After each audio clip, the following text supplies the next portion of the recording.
Selanjutnya sebelumnya saya telah mengulas mengenai apa itu demokrasi, negara dapat dikatakan demokrasi harus memiliki 3 unsur. Sudah saya jelaskan dari video sebelumnya, dan menurut pendapat para ahli mengenai apa itu demokrasi selanjutnya, yaitu sistem dari demokrasi. Sistem demokrasi secara umum dapat dibagi menjadi 2 jenis, yaitu sistem demokrasi yang dilakukan secara langsung. Yang kedua yaitu sistem demokrasi yang dilakukan secara tidak langsung atau melalui perwakilan. Sistem demokrasi yang dilakukan secara langsung yaitu setiap rakyat berhak memberikan aspirasinya melalui pendapat atau suara dalam menentukan sebuah keputusan. Setiap rakyat mewakili dirinya sendiri dalam memilih kebijakan, sehingga secara langsung keadaan politik berada di tangan rakyat. Artinya rakyat yang mengajukan atau menyampaikan pendapatnya secara langsung. Dan selanjutnya yaitu demokrasi yang dilakukan secara tidak langsung atau melalui perwakilan.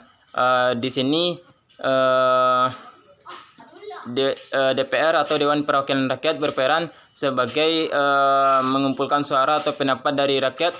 Selanjutnya tugas DPR yaitu mengajukan berbagai pendapat dari rakyat atau warga negara tersebut untuk diajukan ke atasan atau kepada pemerintahan.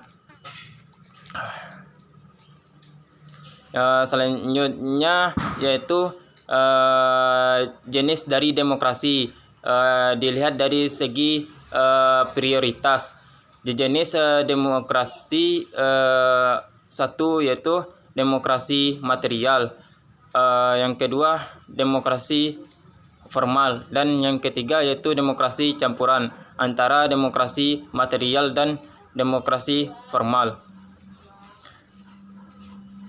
Prinsip-prinsip dari demokrasi, yaitu prinsip demokrasi dan prasyarat dari berdirinya sebuah negara yang dikatakan sebagai negara atau pemerintahan yang demokrasi telah terakomodasi dalam konstitusi Negara Republik Indonesia.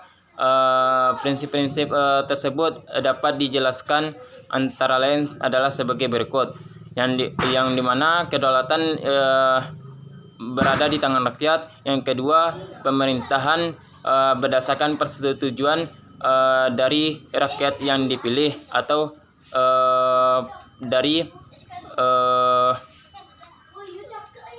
pemerintah yang dari rakyat yang berkuasa atas persetujuan yang dipilih. Yang ketiga yaitu kekuasaan bersifat mayoritas, hak masih minoritas, adanya jaminan hak asasi manusia. Yang seterusnya yaitu pemilihan yang bebas, adil dan jujur. Artinya sifat dari demokrasi itu yaitu pemilihan yang bersifat adil dan jujur, dengan menerapkan persamaan di depan hukum tanpa membeda-bedakan antara satu golongan dengan golongan lain. Adanya peran hukum yang wajar. Selanjutnya yaitu pembatasan pemerintah secara konstitusional.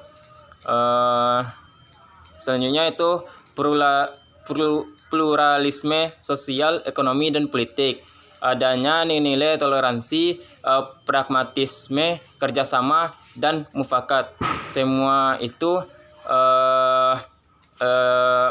prinsip-prinsip yang ada pada sistem pemerintahan demokrasi. Inti dari demokrasi ini adalah pemerintahan berada di tangan rakyat.